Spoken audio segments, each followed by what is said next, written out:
numbers for all of them. From what I hear, the check's in the mail basically for our club to receive.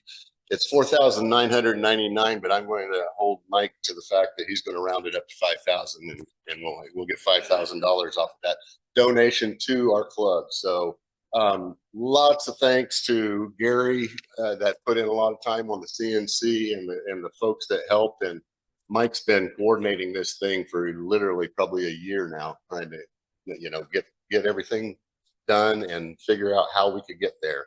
I think it will be a ongoing opportunity for our club, so we're going to kind of keep supplying them. They're going to keep giving us donations, and as long as we keep them happy, they make us.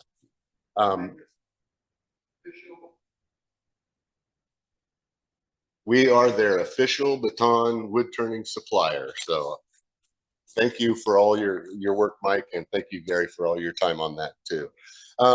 This month's challenge drawing winner will win a threaded insert to use on a future project.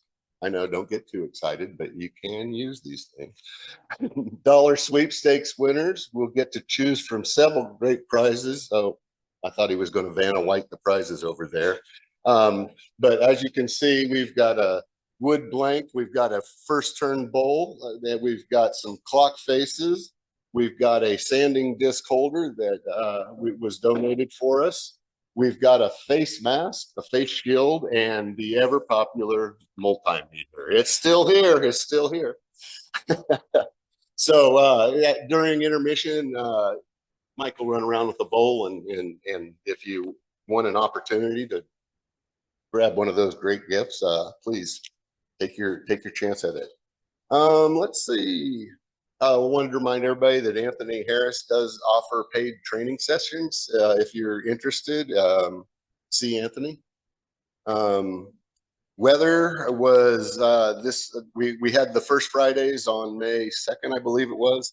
And weather was once again kind of a challenge. We were in the rain when we set up and kind of tinted the sides for a while. It got nice, and then a big storm cloud rolled over, and we ended up setting inside the tent with all the sides up for about 20 or 30 minutes. But when the weather was nice, the crowd was there. We had traffic the whole night. Most of them are wanting to go and just walk by and look and see what you got. There isn't a whole lot of spending going on, but we did have sales. We actually had almost $400 in sales at the tent this month, and also talked to some people about memberships and such, which is one of the goals of having the tent there.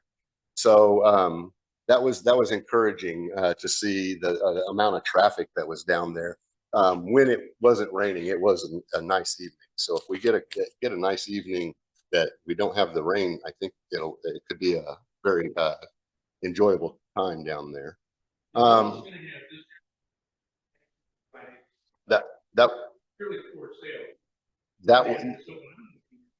Yeah, if anybody wants to do personal sales at a table here, right? They just need to let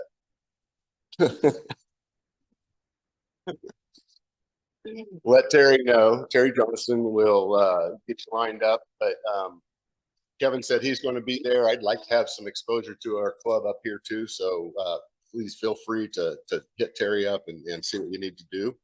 And this is like setting out your stuff.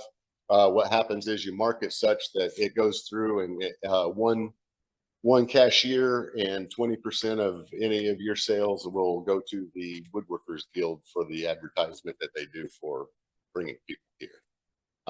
Last year, there wasn't a whole lot of traffic here. Did we have very much traffic last week or last?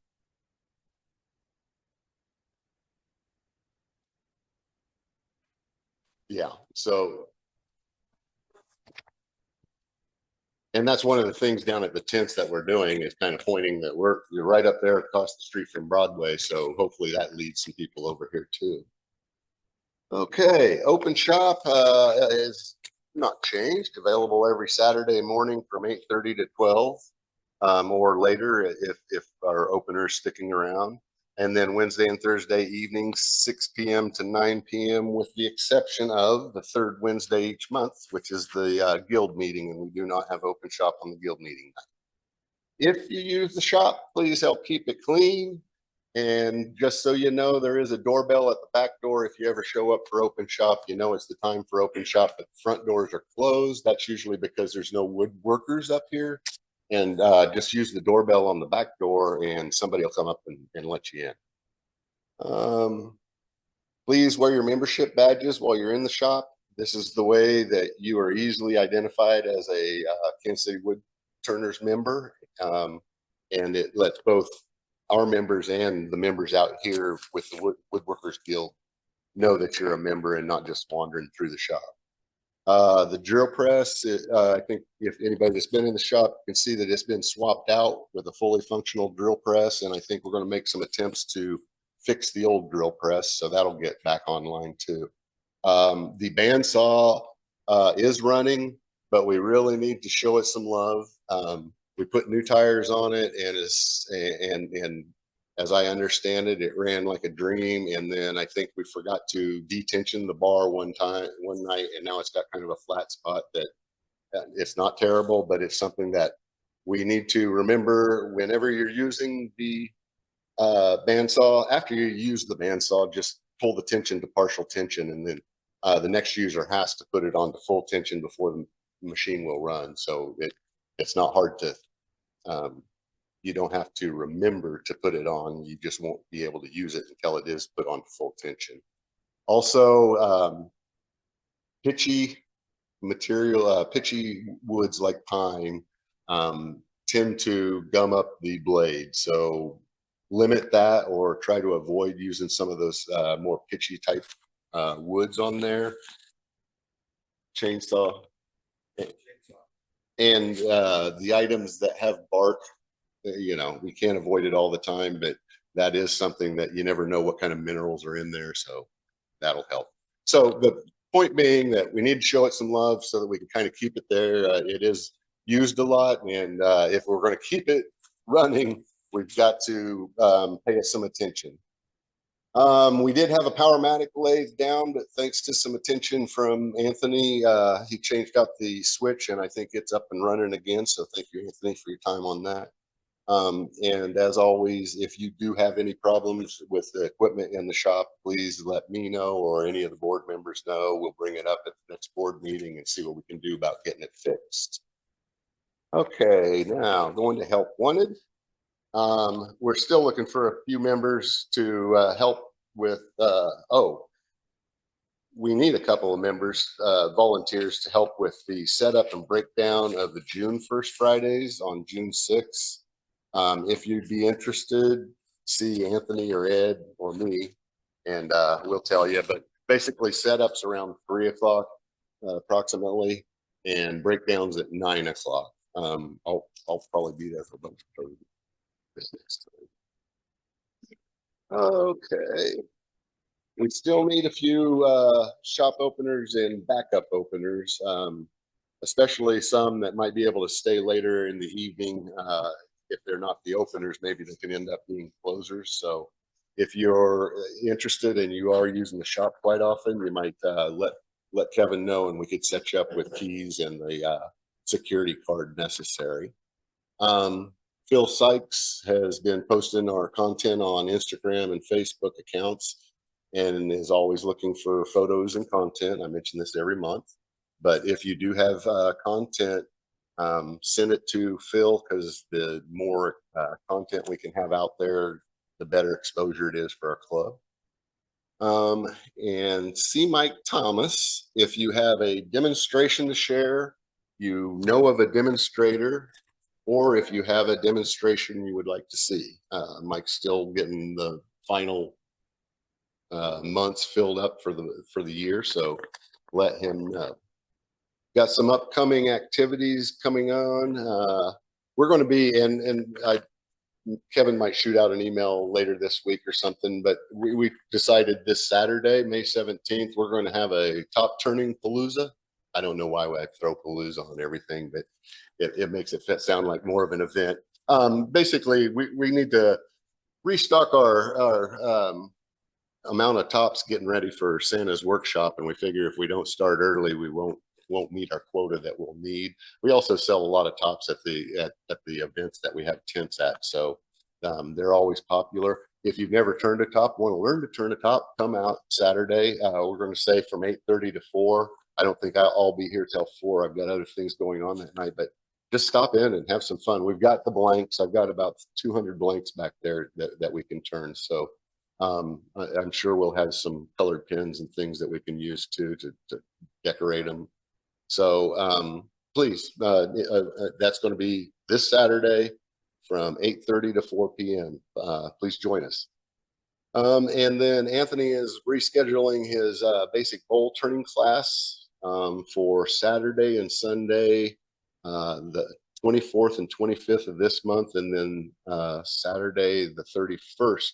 I believe those are the right dates, but watch out for an email on that and get signed up for that if you'd like. Oh, and in June, June 14th, Saturday, June 14th, we'll be having our 2025 annual Kansas City Woodturners picnic at Johnny Mission Park. Shelter number 6. It's right by the water, just past the marina. So easy to find and always a cool spot with wind blowing off of the water there. We usually, if I tell you that we're going to eat at 12 and we start cooking around 11:15 and the hamburgers get done at 11:30, we're going to start eating at 11:30. So I'd show up by 11:30 or so if you want them right off the grill. Otherwise, they might have already been out for a little bit, because every year it seems like we get started a little bit before when I actually tell you to be there. So it's a great time to kind of catch up, have some fellowship, have some good food. The way we usually do it is the club's going to supply the hamburgers and the condiments and such. And if you all want to bring a side or a dessert, we'll throw it all together and have a good time. Our June demonstration is going to be by Gary Mendenke. It's close enough. Okay. He's going to teach us a little bit about the CNC. He uses the CNC to get the batons first kind of rough turn, actually not rough turn, almost complete turn.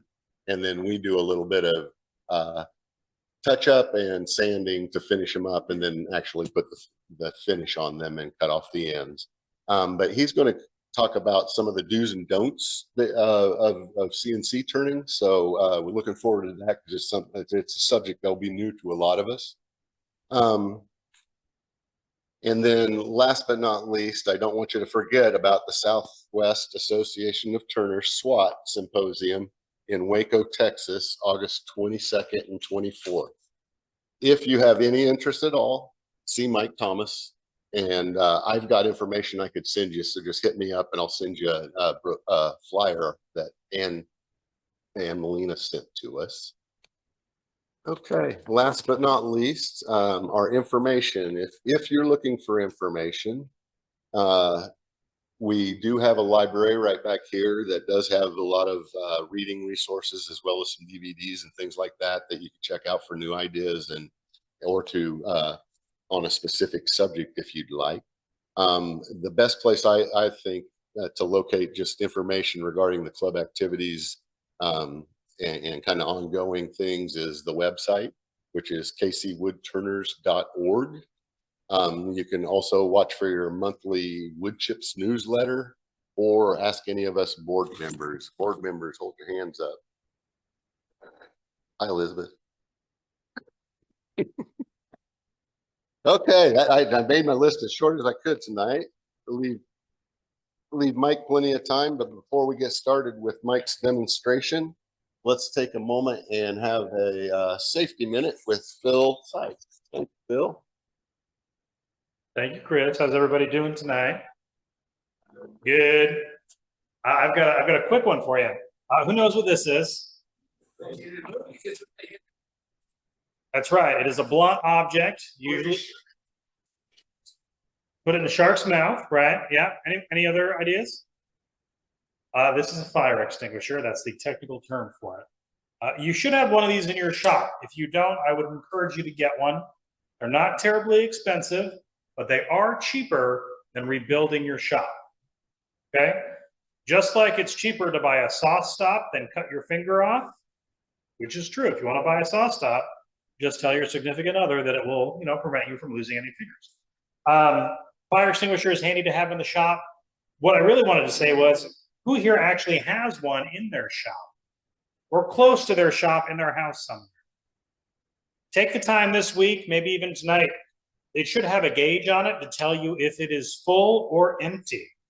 Mine is full.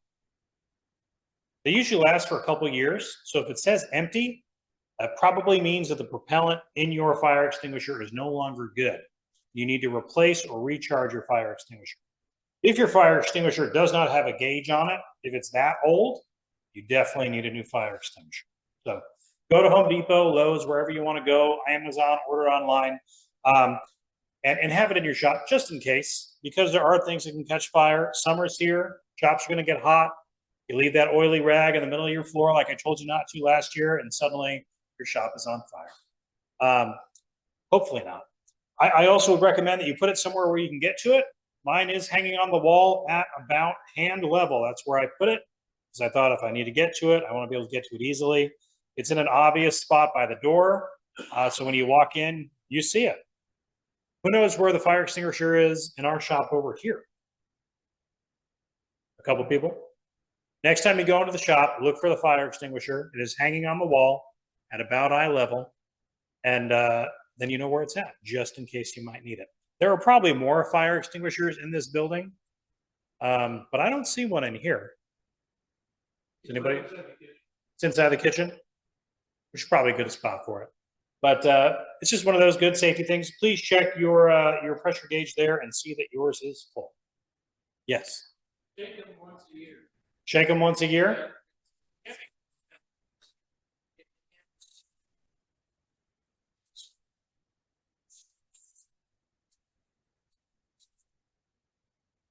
So probably a good thing just to review whatever your instructions are for your specific model too. Shaking it once a year or whatever it might need there, just to make sure you maintain it. There are also multiple different versions of fire extinguisher, which I forgot to mention. Some of them are great for all kinds of things, and some of them are not great for oil or electrical. So if you have oil and electrical in your shop, which we all do, make sure you get a fire extinguisher that will actually be able to put that fire out and not spread it. ABC. ABC. It's easy as ABC, right? 1, 2, 3. You mentioned recharge. Can you actually take it? You can get them. Well, you can get some recharged. Some are able to be recharged. Usually, they're more commercial models, so they might be larger and they might be have more gadgets on top. So if you have one like that, you can get them recharged. Or there might be a kit where you can recharge it. All it's going to do is probably repressurize your can and make sure it's got enough pressure in it. Make sure that propellant is recharged as well. But to recharge one, you actually have to discharge it, which they do that in a special way, and then they recharge it to the factory setting, whatever that might be from that model. So, any other questions? It just goes back. If it's a CO2 extinguisher, It'll chill a beer pretty quick. Is that what you said? Okay. Do you have to hold it upside down for that, or? All right. I learned something here tonight.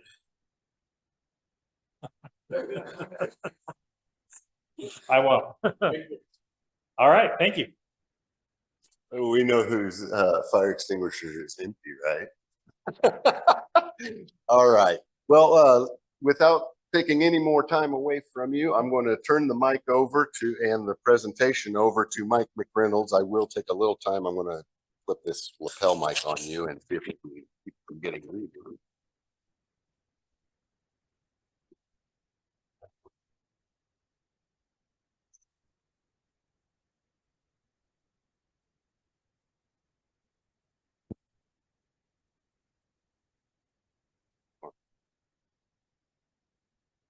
So far, so good. Can you hear me? All right. Well, like he said, I'm Mike McReynolds. Most of you know me. I'm going to be showing you how I do three-corner bowl. I call it a bias turning, which of course it is a bias turning. But when you look it up online, you'll look for a three-corner bowl. When I look for a three-corner bowl, I look for one that had a 3 feet on the bottom. And I never could find one. So I ended up having to learn how to do this myself. Although I did get the general idea of how to do it. So, but I wanted to be able to put flare out at the top, get kind of a pedal effect out of it. And then I wanted the 3 feet at the bottom. Most of them just came straight down and then straight across the bottom for the base. I ended up like this. Rob, did you find those pictures?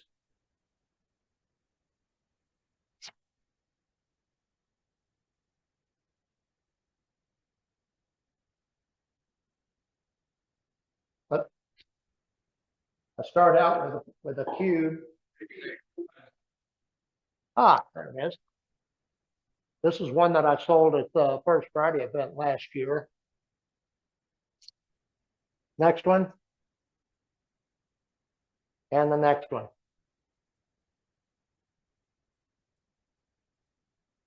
I thought it was really nice. Apparently somebody else did too, because they bought it. But you start out with a cube, just as perfect as you can possibly get it. Doesn't have to be totally perfect, but the closer you get, the better the outcome. The whole idea is to get it set up so that when you're turning, you've got 3 points sticking out. And what you're going to do is you're going to set it between centers. And what I use is I use my live center and I take the point out from the inside, remove the point. Gives me an open space for a corner to go into. Then I don't use anything on the drive side. Put 1 point in there, and then the opposite corner goes into that corner.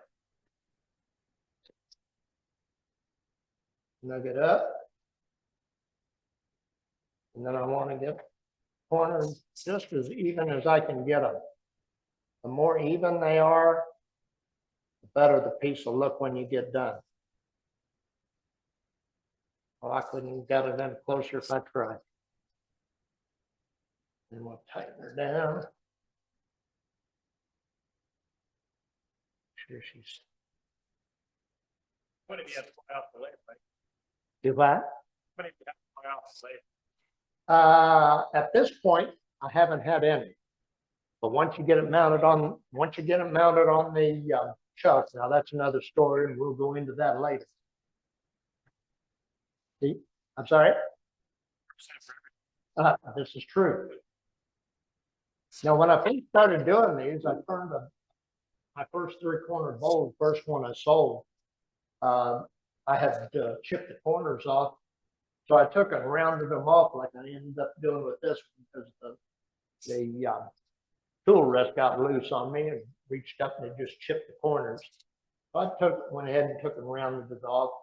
And the people that came up and saw it, they loved the rounded corners instead of having the sharp point. So they went ahead and bought it. And, you know, they took and had me engrave it. They sent it to some friends of theirs in Germany. And so I had a piece that went to Germany. About a month later, I had another piece go to Guam. So I got to thinking about it, and I got to talking to Anthony here about a month after that. I says, "Hey, Anthony, I had a piece go to Germany." I says, "Does that make me an international turner?" And he just looked at me and he said, "Well, yeah, I guess technically it does." I said, "I had another piece go to Guam." I said, "Does that make me a world-renowned turner?" And he says, "Well," he says, "you know, Germany, Guam. Yeah, I guess it's far enough apart. I guess it does make it." You see there, straight from the horse's mouth. I'm a world-renowned turner. Okay, let's do something with this. Now, one thing you want to make sure of is you want to keep your hands behind the tool rest. You're turning a lot of air, and you're going to be turning this back side. This front side is going to be my top side. This back side is going to be where my feet are done. So I need to turn this down so that I can get it down to a point where I can get my tenon made so that I know where that's going to locate where my feet are going to go. So we'll get started here.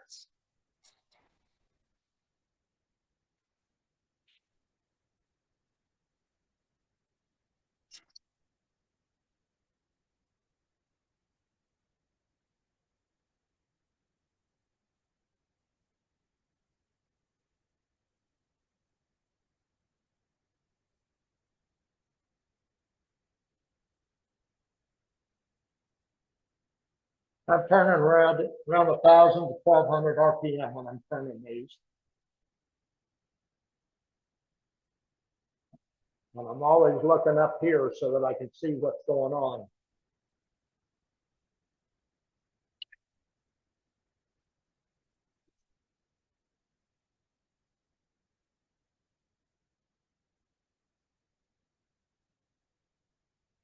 Just want to get this corner knocked off so that I can get down where I can make my tenon.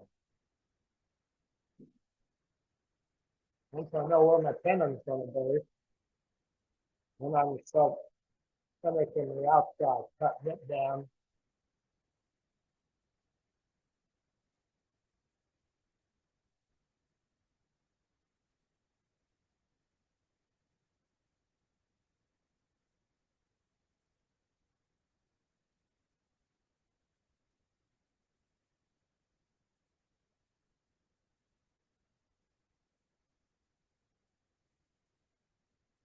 One thing about turning a lot of air, don't be afraid to shut it off and see where you're at. It's not a crime.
Want to make sure that you get a fairly decent sized tenon. If you just make a thin tenon, what happens is you've got your grain setting at an angle.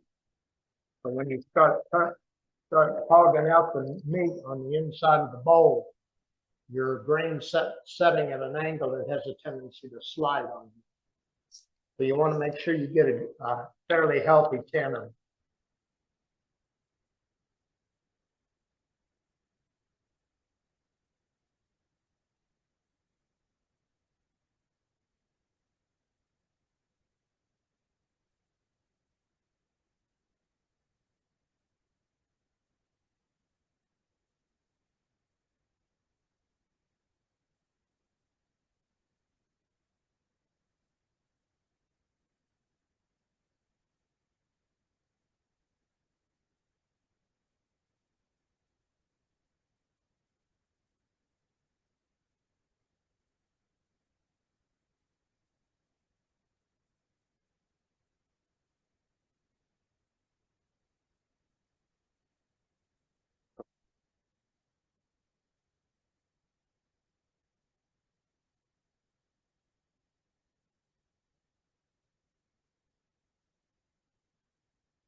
You see, I've still got my square points out here where I'm planning on putting my feet.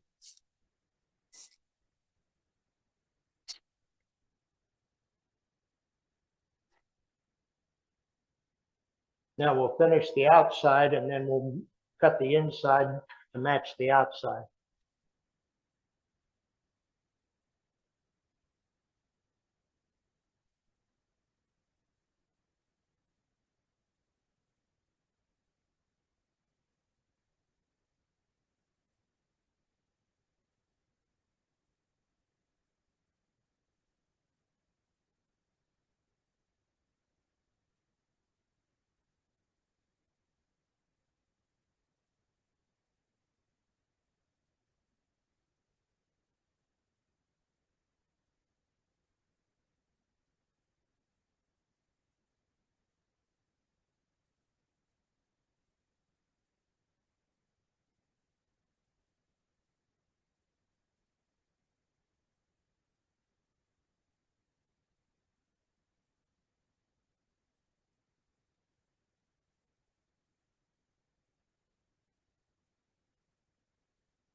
I'm trying to take it down until I get this flat spot just taken out of it. I don't want to take it much past that, but down to that point.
which is exactly the wrong spot.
Just,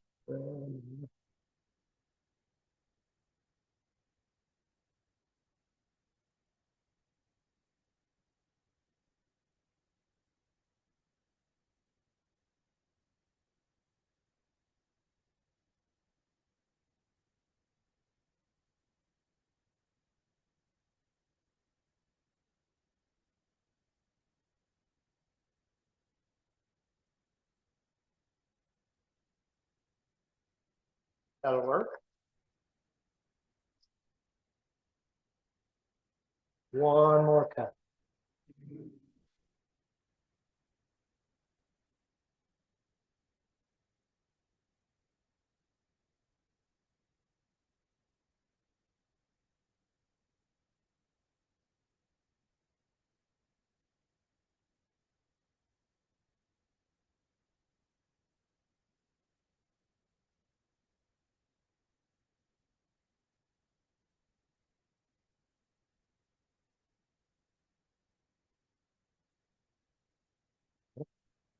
Off just a little.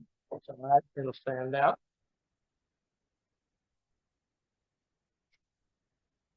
Now we're going to take and start on the inside.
Yeah, let's put it on the truck now.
Got it right here.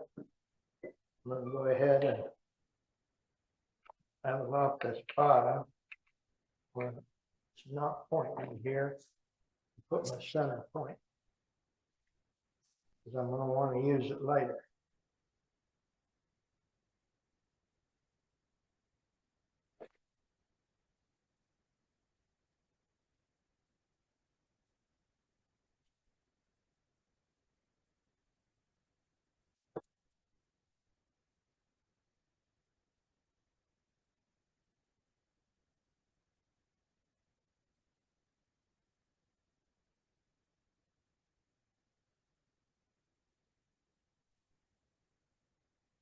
Right?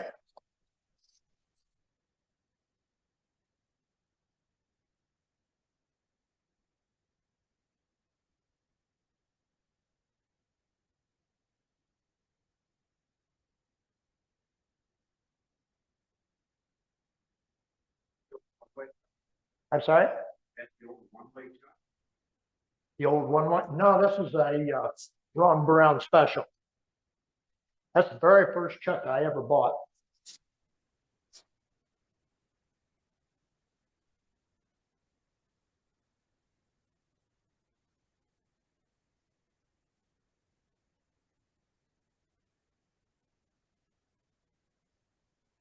It has served me well.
Now I'm gonna go ahead and take the centerpiece out of it, and we'll start carving out the same.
Yeah, I haul them out just like you would any other ball.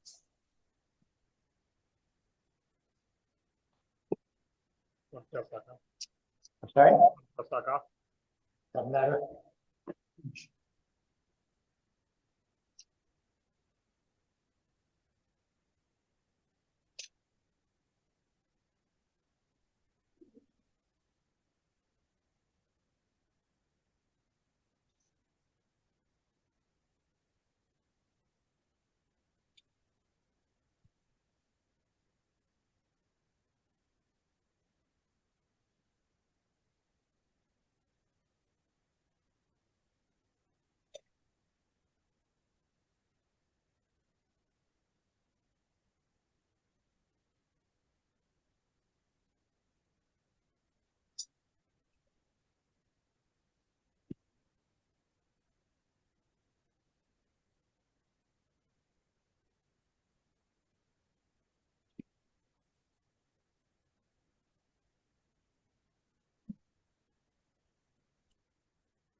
smaller here. You want to finish the top side as you go down about an inch at a time. Especially as dry as it is.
Go ahead and stop at this point because I want to be able to do the bottom and show you how I do it.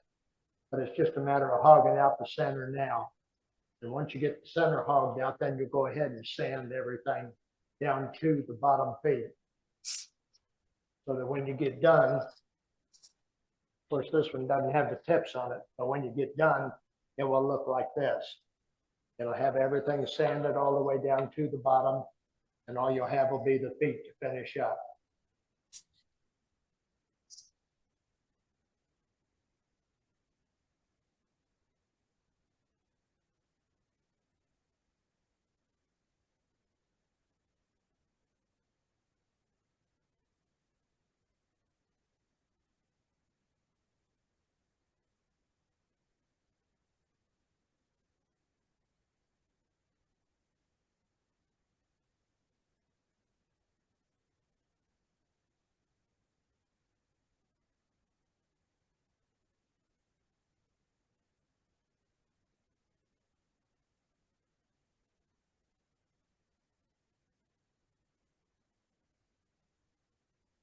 Any questions so far?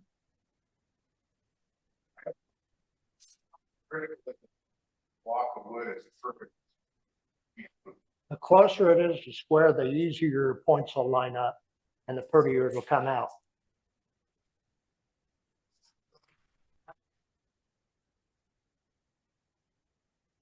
Your points won't quite line up. Right. I'm sorry. Okay. All right.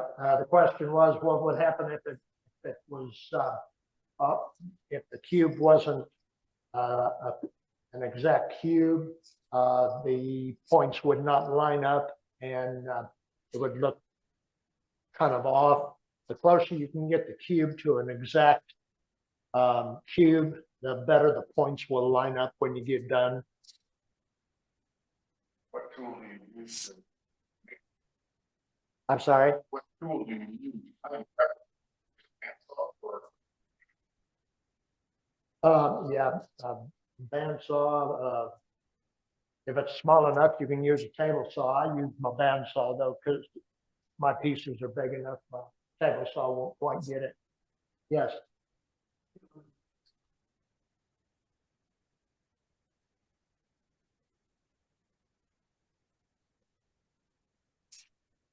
I didn't quite catch that.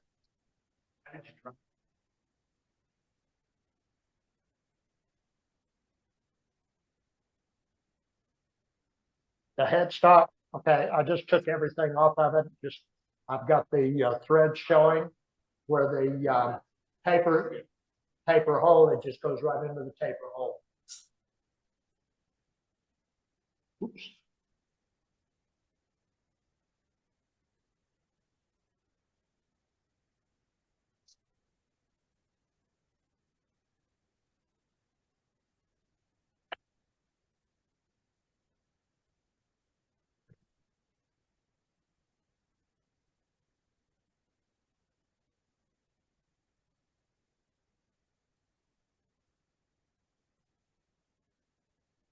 This is Bradford pear.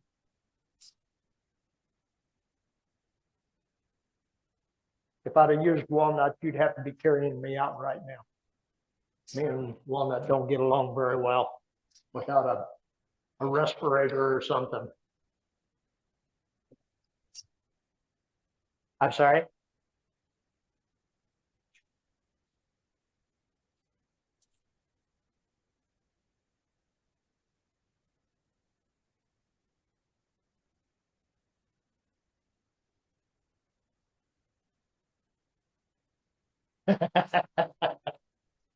You know, when we were doing the wood show, the conservation department had a booth right next to us. And I was turning a box, and it just happened to be out of Bradford pear. And the gal from the conservation department come over, and she watched me turn that entire box, just stood there and watched, and it was a lidded box. When I got all done, she started to walk away. I said, "Hey, wait a minute, where are you going?" She said, "Well, I've got to get back to my booth." I said, "Well, heck, you stood there and watched me." I says, "Take your box with you." She says, "You know," she says, "that's the best thing I've ever seen made from a Bradford pear." Best use I've ever seen of a Bradford pear. Okay, we're going to use a jam chuck to finish this with. And myself, I just use one of my vacuum chucks. You can use a piece of wood that sticks, that comes out, or your chuck or whatever, with a piece of you know, several pieces, I guess, of paper towel or cushion or something, just something to keep it from marring the inside of your bowl. But what you're wanting to do is you're wanting to give it some place to butt up against. And I've already marked the center, like I showed you that I did there.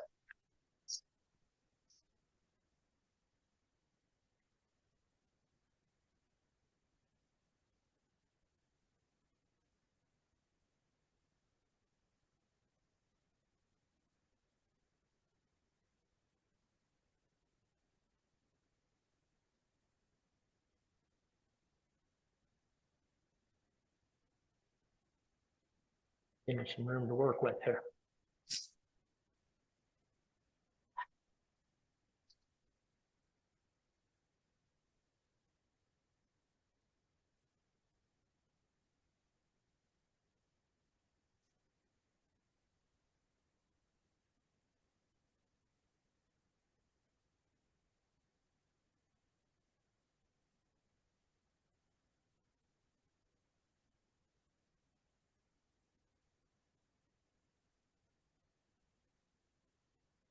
Not too bad.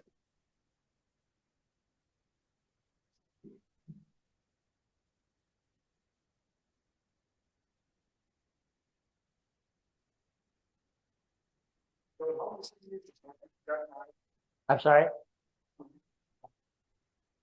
How often?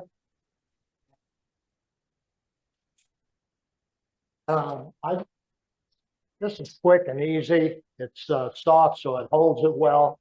I just do it with the the vacuum chuck. I don't use my vacuum chuck enough to where I have to worry about it. So, but a jam chuck works just as effectively.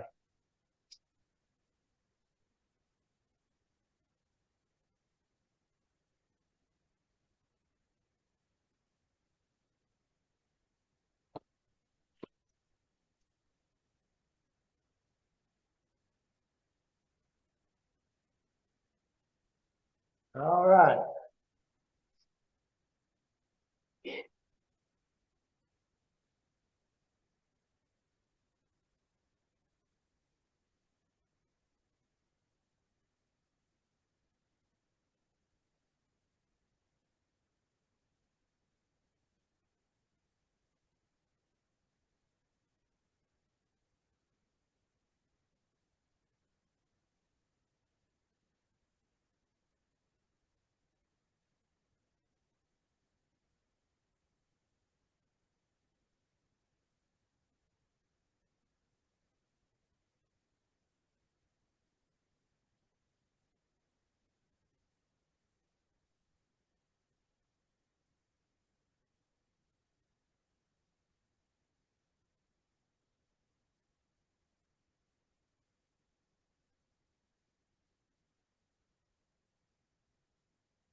Like this, yeah, more on, okay.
Trying to thin out this area right through here.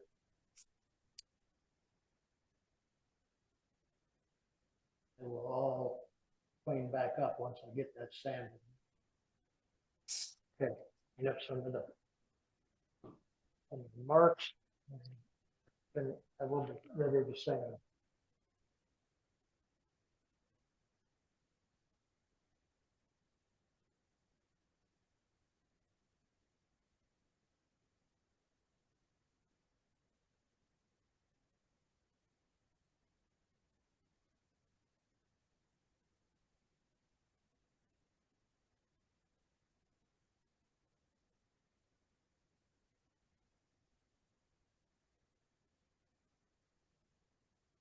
At this point,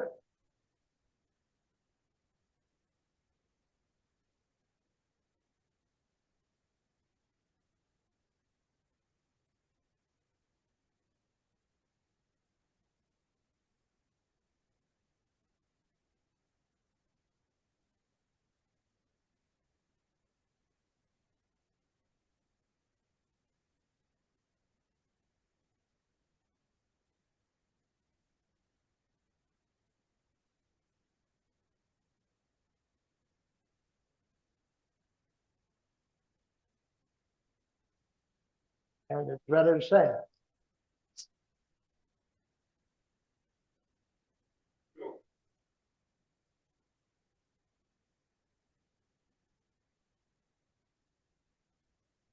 Any questions?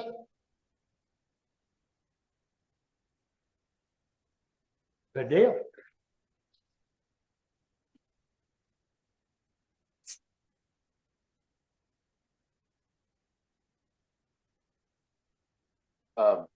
Interesting. I know that Jack Karsten did this demo or a demo on Bowl on the Bias about 5-10 years ago or in that range.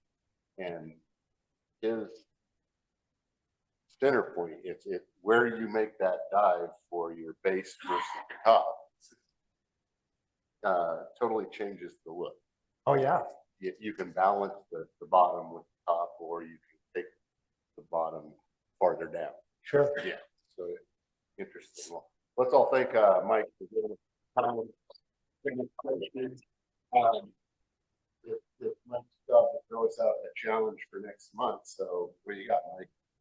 Yeah, if you want to try the three-corner bowl, it's definitely a challenge. Or just make a bowl on a bias somehow. Okay. Which is just means at an angle, you know, strike the bowl at an angle. So your grain is either going straight this way or straight that way. Yep. All right, that's our challenge for next month. We'll take a short refreshment break. Got some treats over there to do, and check out the prize table over here and drop some money in the six bowl. Take a look at the challenge and the show and tell table, and we'll reconvene here in about 10 minutes Maybe a little long. Okay, let me take this mic for you. I'm sorry. I said, let me take this mic off of you. All right, I'll get it back on here.